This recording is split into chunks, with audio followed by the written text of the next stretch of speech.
인사 나누겠습니다. 졸지 맙시다. 네. 네, 졸면 안 됩니다. 네. 감사합니다. 사랑의 블랙홀이라고 하는 영화가 있는데요. 거기에 등장하는 남자 주인공이 매사에 좀 이렇게 좀 까탈스럽습니다. 냉소적이기도 하고요. 그렇게 무미건조하게 살아가는 이 남자 주인공에게 어느 날 매일매일 똑같은 하루가 반복되는 일들이 발생됩니다. 그 반복되는 하루를 살면서 일어나는 그 이야기들을 담은 로맨틱 코미디 영화가 바로 이 영화인데요. 조금 더 들려드릴까요? 궁금하신가요? 네, 궁금해야 됩니다. 네, 언제나 자기 중심적인 이 남자 주인공은 기상캐스터입니다. 그래서 한 마을에 축제가 있어서 그것을 취재하러 갔습니다. 그냥 자기에게 주어진 일만 빨리 마무리하고 얼른 그 마을을 떠나고자 그는 빨리 모든 일을 마무리를 했지만 갑자기 폭설이 내리는 바람에 하루를 그 마을에서 보내야 했습니다. 그냥 빨리 내일이 오기만을 기다리면서 잠을 잤던 그가 자신을 깨우는 그 알람 소리에 눈을 딱 떠보니까 그날 어제 들었던 라디오 진행자의 멘트가 똑같이 들렸고 또 자기를 만난 사람들이 인사를 건넨 그 소리가 똑같이 들렸고 바로 자기 앞에서 일어난 일들이 똑같이 계속 반복되는 것을 경험하게 됩니다. 왜 어제 있었던 일들이 계속 반복될까? 이제 궁금해하면서도 그냥 하루를 보냈고 그냥 그 다음 날 역시 그냥 눈을 빨리 떠서 빨리 이 마을을 떠나야 되겠다라고 생각을 했죠. 근데 잠을 자고 깰 때마다 역시 똑같은 어제 하루가 계속 반복이 되는 것입니다. 그래서 바로 지금 내가 계속 똑같은 하루를 보낼 수밖에 없구나라는 그 사실을 알게 됩니다. 여기 함께 예배드리는 성도 여러분께서 혹시 이렇게 이 주인공처럼 똑같은 하루를 보내야 되는 상황이 있다고 한다면 가장 무엇을 먼저 하고 싶은지 한번 생각해 보시기 바랍니다. 어제 내가 잘못했던 행동을 오늘은 하지 말아야지. 혹시 그런 생각은 해보시지 않으셨습니까? 영화 속의 주인공은 바로 자기에게 주어진 이 이상한 일을 즐기기 시작합니다. 그래서요 마음껏 여자를 유혹합니다. 그리고 돈가방을 훔치기도 합니다. 그리고 마을 축제를 아주 엉망으로 만들어 버리기도 합니다. 이렇게 잘못을 하고 또한 나쁜 행동을 해도 그만입니다. 왜냐하면 자고 나면 다시 어제와 같은 일들이 새롭게 시작이 되기 때문입니다. 그러나 문제는 바로 이것이 계속 반복이 된다라고 하는 것입니다. 날씨도 같고 자기를 만나는 사람들의 모습도 같고 자신에게 건네는 인사 말도 같고 그리고 자기가 항상 가야 되는 그 시간, 장소 모든 일들이 다 같은 일들입니다. 며칠이 계속 이렇게 반복이 되자 주인공이 선택한 것이 자살입니다. 그냥 이렇게 똑같은 날을 내가 계속 살아서는 안 되겠다라고 생각을 해서 자살을 하게 됩니다. 그런데 바로 그 다음날 알람 소리와 함께 이 남자 주인공은 다시 잠에서 깨어나게 됩니다. 어제 하루가 다시 시작이 되는 것이죠. 온갖 방법을 다 동원해서 그는 자살을 합니다. 그런데 역시 다시 살아납니다. 부러우신가요? 예, 저도 좀 부럽습니다. 그런데 한번 잘 생각해 보십시오. 그냥 새로운 날이 아니고 어제 내가 경험했던 그 하루가 계속 반복이 돼야 된다는 것입니다. 그렇게 생각하니까 이게 마냥 좋은 것만은 아닌 것인 거죠. 끝이 없는 하루인 거죠. 행복하면서도 절망의 시간을 보내게 되는 이 주인공에게 어느 날 자신의 눈을 이렇게 시선을 사로잡는 한 여인이 등장하게 됩니다. 그리고 그녀에 대해서 관심을 갖게 됩니다. 그리고 하루 지날 때마다 이 여인에게 마음이 빼앗기게 됩니다. 사랑에 빠진 것이죠. 그래서 그녀를 좀 더 알고 싶어 해서 매일매일 새로운 하루가 같은 날이지만 계속 오기만을 기다립니다. 왜냐하면 하루라는 시간이 이 여인을 알기에는 너무 짧기 때문입니다. 이 여인이 무엇을 좋아하고 무엇을 싫어하고 어느 장소를 좋아하고 어디를 또 싫어하고 하는지를 이 남자 주인공은 계속 알아가기 시작합니다. 왜냐하면 이 여자에게 환심을 사야 되기 때문입니다. 마음을 이렇게 좀 갖게 할 수 있는 그런 어떤 액션을 취해야 되기 때문입니다. 더 나아가서 이제 이 몸이 건조했던 사람이 이 항상 같이 만나는 이 사람들에게 도움을 주겠다라고 하는 생각까지 하게 됩니다. 그래서 타이어가 펑크가 나는 그 상황에 미리 준비하고 있다가 가서 펑크난 그 타이어를 교체해 줍니다. 쩔쩔매서 힘들어하고 있는 사람들을 도와줍니다. 그 상황에 정말 영웅같이 등장해서 그냥 그 문제를 다 해결해 주는 것입니다. 이제 주인공에게 있어서는 똑같은 하루를 보내는 것이 마냥 절망적이지 않습니다. 왜냐하면 자기가 사랑하는 여자가 있기 때문입니다. 그녀를 위해서 그는 피아노를 배우기 시작합니다. 처음에는 그냥 계명 하나하나 눌렀던 그의 실력이 계속 하루가 반복되면서 그의 실력은 계속 늘어납니다. 그래서 어느 날 바로 이 자기가 사랑하는 여인을 위해서 피아노 한 곡을 아주 멋지게 연주합니다. 그리고 그 여인의 마음을 사로잡습니다. 영화 속에 이렇게 같은 날이 몇 번이나 반복이 됐을까요? 제가 한번 세봤습니다. 예전에 시간이 많았을 때요. 한 34번이 똑같은 날이 반복이 됩니다. 그러니까 이 여인을 위해서 피아노 한 곡을 연주하기 위해서 이 남자 주인공이 34번에 해당되는 그 하루를 계속 지낸 것입니다. 사랑하는 사람이 생기니까 34번의 그 반복되는 그 하루가 지겹지 않은 것입니다. 그 날이 더 소중하게 느껴지는 것입니다. 드디어 남자 주인공과 여자 주인공은 사랑하게 됩니다. 그런데 놀라운 것은 그 다음날 이 주인공은 역시 똑같은 하루가 시작되겠지라고 생각하면서 라디오를 켰는데 어제 들었던 라디오 진행자의 멘트가 아닌 정말 처음 들어보는 멘트였습니다. 새로운 하루가 드디어 그에게 시작이 된 것입니다. 영화는 이렇게 끝납니다. 성도 여러분, 어제 하루의 시간을 무사히 보낸 것에 대해서 감사하셨습니까? 그리고 어제와 다른 오늘을 보내고 있음에 대해서, 그리고 오늘을 보내면서 또 오늘과는 다른 더 나은 내일이 기대되어지면서 그 마음으로 하나님께 감사해 보셨습니까? 평범한 일상을 지내면서도 우리는 이 평범한 일상마저도 하나님께서 우리에게 주시는 귀한 은혜인 것을 우리는 잊을 때가 많습니다. 하나님의 은혜 아니면 우리가 가정에서, 직장에서, 학교에서 이렇게 매일매일 새로운 시간들을 보낼 수 있을까요? 그렇지 않습니다. 하나님의 은혜 없이는 우리가 그 자리에 있을 수 없는 것입니다. 우리의 모습 어떠합니까? 한번 내 가슴에 손을 얹고 한번 생각을 해보겠습니다. 매일매일 새로운 시간을 주시는 하나님께 감사하기보다 나에게 없는 것들로 인해서 불평하고 넉넉하지 않은 나의 삶의 그 모습으로 인해서 짜증을 냈던 우리의 모습들을 발견하게 됩니다.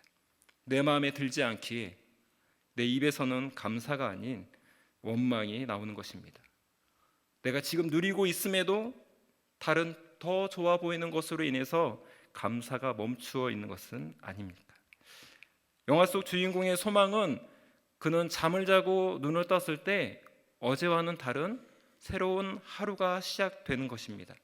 너무나도 당연한 일인데 영화 속에서 이 남자 주인공에 있어서는 너무나도 절실한 것입니다. 이루어질 수 없는 희망 같았습니다. 우리가 늘 누리고 있지만 감사하지 못하고 그냥 지나쳤던 것들이 있습니다.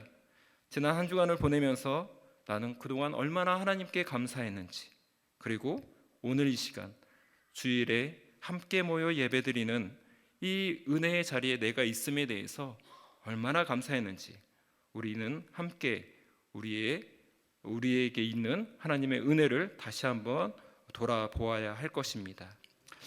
이제 본문 말씀을 살펴보면서 주님 앞에 서는 날까지 내게 주신 그 하루하루를 믿음 안에서 얼마나 잘 깨어 준비하고 있는지에 대해서 우리 자신 한번 돌아보겠습니다.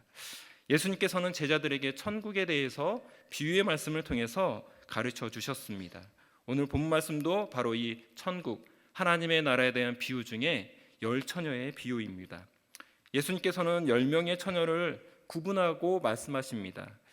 오늘 이 말씀을 시작하기 전에 그 10명의 처녀라고 했을 때 우리는 10명의 신부라는 그런 개념보다 신부의 친구들이라고 하는 것이 더 본문 내용과 그리고 그 시대 상황에 어울리는 것이죠. 그러니까 신부의 친구들이 그 자기의 친구인 그 신부의 신랑을 맞을 준비를 하고 있는 상황으로 우리가 가상으로 생각을 해서 함께 나누고자 합니다. 예수님께서 10명의 친구들을 어떻게 지금 구분하고 있는지 보게 되면 슬기로운 자들 5명, 그리고 미련한 자들 5명으로 나누고 있습니다. 슬기로운 친구들과 미련한 친구들 모두 준비한 것이 있었습니다. 오늘 본문 앞절에 보게 되면 등을 준비했습니다. 그러면 슬기로운 자들과 미련한 자들이 차이가 있는 것은 무엇일까요? 그것은 여분의 기름입니다. 더 정확하게 말하면 각자 가지고 있는 그 기름의 양의 차이인 것이죠.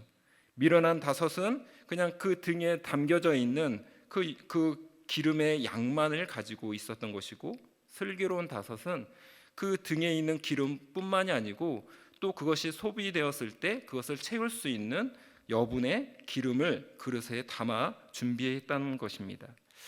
여분의 기름을 준비하고 안함에 따라서 이후에 그들에게 펼쳐질 상황에서 그들은 극명하게 다른 환경을 맞이하게 됩니다.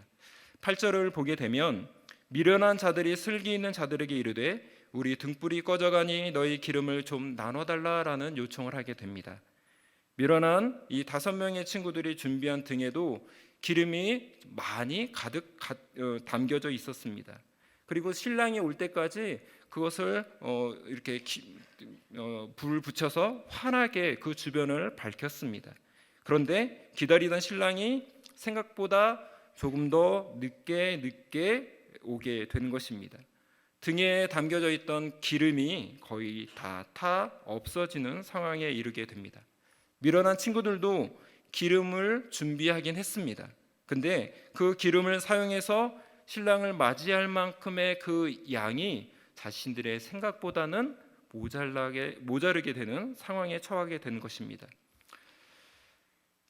5절을 보게 되면 신랑이 더디 오므로 바로 돌발 상황이 생긴 것입니다. 그들은 그동안 그 마을에서 일어났던 여러 가지 그 결혼 혼인 잔치에서 준비할 수 있는 기본적인 양을 준비했습니다. 평상시 같으면 더 이상 필요하지 않은 여분의 기름인 것이죠. 근데 그 여분의 기름이 오늘 바로 이 상황에서는 매우 중요하게 된 것입니다.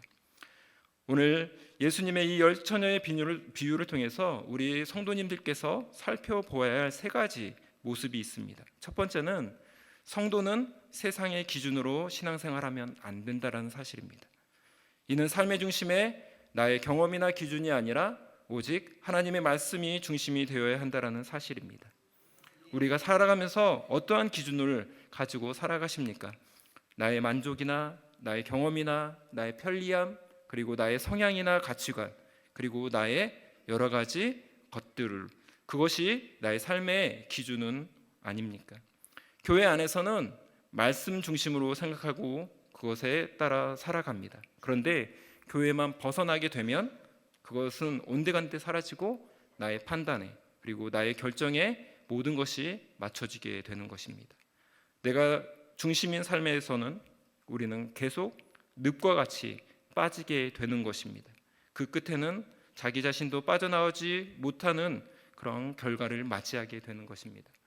미련한 자들의 생각은 어떤 것이었습니까? 우리가 준비한 이 등잔에 들어있는 기름이면 신랑을 맞이할 만큼 충분할 것이라는 것입니다. 이거면 괜찮을 것이다라는 그들의 생각입니다. 그동안 다른 어떤 혼인잔치를 봐서도 이 정도면 아무 문제 없을 것이라고 하는 생각인 것이죠. 우리 언어로 한번 표현해 볼까요? 주일 예배 참석하면 됐지. 내가 봉사하고 싶을 때만 봉사하면 되지. 이 정도 했는데 더 뭐라고 하실까? 그리고 지금 너무 바쁘니까 좀 여유 있을 때 그때 내가 봉사하겠다. 저건 좋은 생각이 아니야. 내가 봤을 때는 이런 생각이 더 나은 것 같아. 열처녀가 해야 할 일이 무엇입니까? 자기의 친구인 신부가 맞이할 그 신랑을 그들도 기다리는 것입니다. 그럼 누구에게 모든 것을 맞추어서 준비해야 합니까? 신랑입니다. 신랑이 언제 올지 모르는 상황까지 그들은 생각하고 대처할 수 있는 여분의 기름을 준비하는 것이 당연해지는 것입니다. 미련하다라고 예수님께서 표현하는 이 부분이 바로 이것입니다. 두 번째는 성도는 매 순간 영적으로 혹시 자기가 잠들어 있지는 않은지 주의해야 한다는 사실입니다. 지금 있는 자리에 만족하고 그 자리에 주저앉아 있지는 않은지 자기 자신의 신앙의 모습을 우리는 돌아보아야 합니다. 예수님께서 사역을 하시면서 예수님의 비판을 많이 받은 사람들이 있습니다. 바로 바리새인들과 서기관입니다. 그들의 모습이 어떠합니까? 종교적인 모습은 그 누구보다도 화려하고 본보기가 되는 것입니다. 그들은 누구보다도 영적인 권위를 가지고 있습니다. 그런데 누가복음 18장 9절을 보게 되면 기도하는 두 사람, 바리새인과 세리의 비유가 있는데요. 겉으로 드러나는 그 온전한 기도의 모습은 어떠합니까?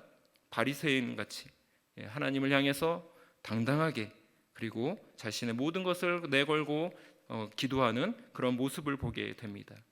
그런데 그의 모습에서는 하나님의 은혜를 찾을 수가 없습니다. 오히려 자신의 부끄러움 앞에 엎드려서 불쌍히 여겨달라고 기도하는 그 세리의 기도가 우리의 심금을 울리고 있는 것입니다. 미련한 5명처럼 이 정도면 충분할 것이다라고 생각하는 그 생각이 하나님 앞에서는 교만인 것입니다. 이러한 교만의 모습 가운데 하나님께서는 신앙의 경고를 계속 보내십니다. 그런데 그 하나님의 보내시는 그 신앙의 경고를 우리가 무시하게 된다면 그 결과는 뻔한 것입니다. 세 번째, 성도는 매 순간 신랑 되시는 예수님을 맞을 준비를 해야 한다는 사실입니다. 특히 우리 성도의 삶은 하나님의 은혜로 이미 시작되었고 그 은혜의 시간들을 보내고 있습니다. 그런데 우리에게 남은 또 한 시간이 있습니다. 그것은 하나님께서 정하신 마지막 그 시간입니다. 성도님들은 그 끝이 언제인지 모름으로 인해서 두려워하기보다 그 끝이 반드시 있다라는 것에 대해서 겸허한 마음으로 오늘 매 순간순간을 최선을 다해서 예수님 맞을 준비를 하는 신앙의 성실함을 가져야 할 것입니다. 본문에서 슬기로운 자들과 미련한 자들은 어떤 상황을 맞이합니까? 드디어 기다리고 기다리던 신랑이 도착한다라는 소식입니다. 곧 신랑이 도착하게 됩니다. 신랑이 언제 올지 몰라 기다리다가 지쳐 피곤해서 잠들었던 그들이지만 그 소식에 그들은 깨어났습니다. 신랑이 오니까 어서 일어나서 신랑을 맞을 준비를 해라. 10명 모두 피곤했고 졸았고 잤습니다. 상황은 같았습니다. 그런데 이 상황을 대처하는 모습이 다름을 우리는 볼 수 있습니다. 미련한 자들은 어떻게 행동합니까? 그때서야 자신들이 준비한 등잔의 불이 꺼져가고 있고 여분의 기름이 필요하다라는 사실을 비로소 알았습니다. 불이 꺼지지 않게 하기 위해서 당장 기름을 구해야 했습니다. 환하게 어둠을 밝히는 등불이 있어야지만 오는 신랑을 맞이할 수 있기 때문입니다. 그리고 슬기로운 5명에게 자신들이 이런 위급한 상황을 이야기하면서 그들이 가지고 있는 여분의 기름을 나눠줄 것을 요청합니다. 그럼 바로 이 미련한 5명이 요청한 대로 기름을 얻었습니까? 얻지 못했습니다. 그릇에 기름을 담아 준비한 자들을 예수님께서는 왜 슬기로운 처녀들이라고 표현했을까요? 그들이 대답한 이유를 통해서 우리는 그 이유를 알 수 있습니다. 9절을 보게 되면 슬기 있는 자들이 대답하여 이르되 우리와 너희가 쓰기에 다 부족할까 하노니 차라리 파는 자들에게 가서 너희 쓸 것을 사라 하니. 5명의 친구들은 그 시간 그들이 가장 중요하게 생각해야 될 것이 무엇인지를 알았습니다. 그 일을 할 수 있는 가장 일들에 대해서 그 시간 정확한 판단을 내렸던 것입니다. 5명의 친구들은 그들이 해야 할 일을 했습니다. 그것은 신랑을 맞으러 나가는 것입니다. 그들이 할 수 있는 가장 최선의 것을 그들은 했습니다. 그러기에 그들은 바로 혼인잔치에 같이 들어갈 수 있는 그런 결과가 나타났고, 미련한 자들에게는 그들은 혼인잔치에 함께 할 수 없는 그런 결과를 맞이하게 됩니다. 만약 슬기로운 자들마저 우왕좌왕했다면 모두 다 10명 모두 다 신랑을 온전히 맞이할 수 없었을 것입니다. 그런데 슬기로운 5명은 신랑을 맞는 것에 가장 우선순위를 두었다라고 하는 사실입니다. 24장 44절을 보게 되면 이러므로 너희도 준비하고 있으라 생각하지 않은 때에 인자가 오리라고 예수님께서 이미 전에 제자들에게 말씀해 주신 그 말씀을 기억한다면 오늘 이 열처녀의 비유를 통해서 하시는 그 비유의 말씀이 더 가까이 다가오게 되는 것입니다. 오늘 저와 여러분에게 주님이 다시 오실 그날을 준비하는 그런 삶을 살 것을 오늘 우리에게는 말씀하고 계십니다. 예수님께서 오늘 비유를 들어 제자들에게 그리고 오늘 우리가 바라보도록 말씀하시는 것은 하나님의 나라입니다. 신랑과 신부가 가장 기다리는 시간은 바로 함께 만나 혼인잔치에 참여하는 것입니다. 그 잔치는 기쁨의 잔치입니다. 10명의 친구 모두 피곤을 무릅쓰고 그 신랑 맞을 준비를 한 이유가 무엇입니까? 그들도 신랑과 신부와 함께 혼인잔치에 들어가기 위함입니다. 그런데 결과는 어떠했습니까? 5명은 참여했지만 5명은 참여하지 못하게 됩니다. 우리의 신랑 되신 예수님께서 제자들에게 이런 비유의 말씀을 하고 계신 것은 바로 이제 얼마 남지 않은 그들과의 헤어짐을 앞두고 예수님께서는 그들을 향해서 더욱 절실하게 믿음 위에 굳건히 설 것을 이야기하고 그리고 종말의 때에 깨어 있을 것을 말씀해 주고 계신다라는 사실입니다. 사랑하는 제자들이 여기에 나와 있는 5명의 슬기로운 그런 친구들처럼 혼인잔치에 참여할 수 있도록 늘 깨어 준비하기를 원하십니다. 기다림 속에 피곤하겠지만 또 때로는 졸리기도 하겠지만 지치기도 하겠지만 끝까지 깨어 기다릴 때 혼인잔치에 참여하게 되는 기쁨을 얻게 되는 것입니다.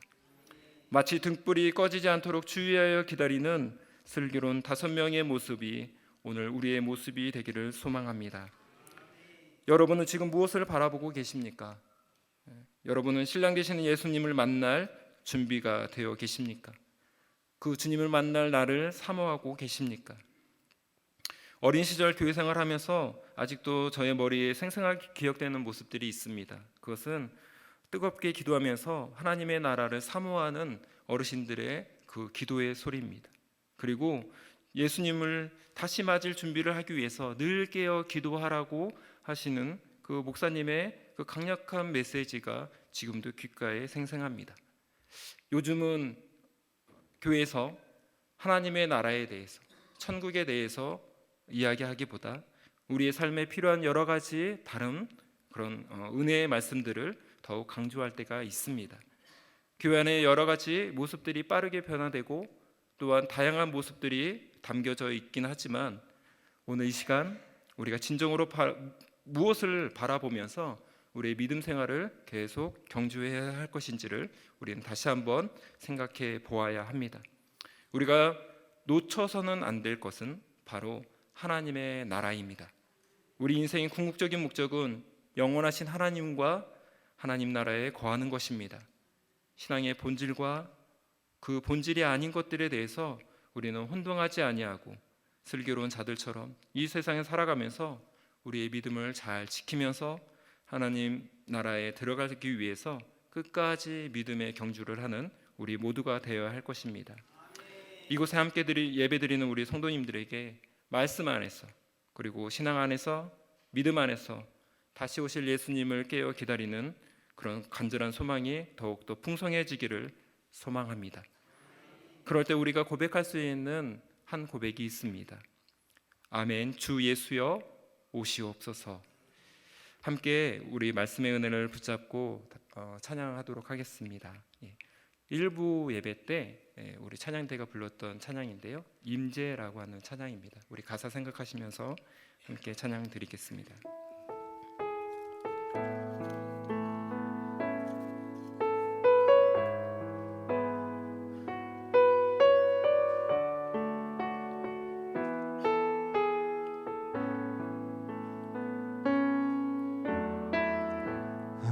하늘의 문을 여소서 이곳을 주목하소서. 주를 향한 노래가 꺼지지 않으니 하늘을 열고 보소서. 이곳에 임재하소서. 주님을 기다립니다. 기도의 향기가 하늘에 닿으니 주여 임재하여 주소서. 이곳에 오셔서 이곳에 앉으소서. 이곳에서 드리는 예배를 받으소서.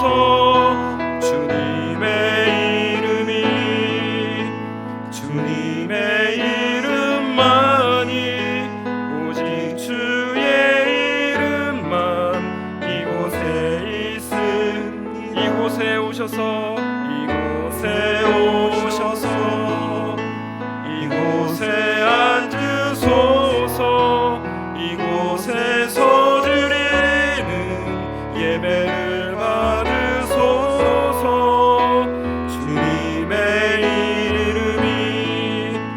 주님의 이름만이 오직 주의 이름만 이곳에 있습니다. 이 시간 우리 말씀의 은혜를 생각하면서 내가 그동안 하나님이 아닌 다른 것에 우리의 마음을 두었다면 용서하여 주옵소서. 이제 다시 하나님 나라를 소망하는 믿음의 삶을 살겠습니다. 그런 은혜를 우리에게 허락하여 달라고 주여 한번 부르짖고 함께 기도하겠습니다. 주여, 사랑해 주님 감사합니다. 주님 아버지, 우리를 하나님의 자녀 삼아 주시고 믿음이 하나님 아버지 서게 하여 주시니 감사합니다. 주님 아버지, 오늘은 날마다 우리에게 필요한 것을 채워주시고 하나님 아버지 은혜를 주신 그 은혜에 감사합니다. 하나님 아버지, 그 은혜에 감사할 수 있는 우리 모든 성도님들의 삶이 될 수 있도록 성령 하나님 역사하시고 인도하여 주시옵소서. 하나님 나라에 대한 소망을 품고 하루하루 하나님 아버지여 성실하고 하나님 아버지 최선을 다해 살아갈 수 있는 우리 모두가 될 수 있게 하나님 아버지여 은혜를 허락하여 주시옵소서. 그동안 우리 입술에 불평과 불만만 있었다면 이제는 감사의 모습으로 주님 앞에 나아갈 수 있는 우리의 모습들로 변화시켜 주시옵소서. 하나님, 언제 오실지 모르지만 주님 만날 그 날을 사모하면서 우리의 신앙을 돌아보며 주님의 나라를 이루어가기에 하나님 아버지여 기도로서 말씀으로서 또한 주님께 맡겨주신 그 사명을 온전히 감당함으로써 하나님의 나라를 이루어가는 우리 모든 하나님 아버지 교회 성도님들 될 수 있도록 성령 하나님 함께하여 주시옵소서. 하나님 아버지여, 주 예수여 어서 오시옵소서 고백할 수 있는 우리의 신앙의 모습이 될 수 있도록 성령 하나님 역사하시고 인도하여 주시옵소서.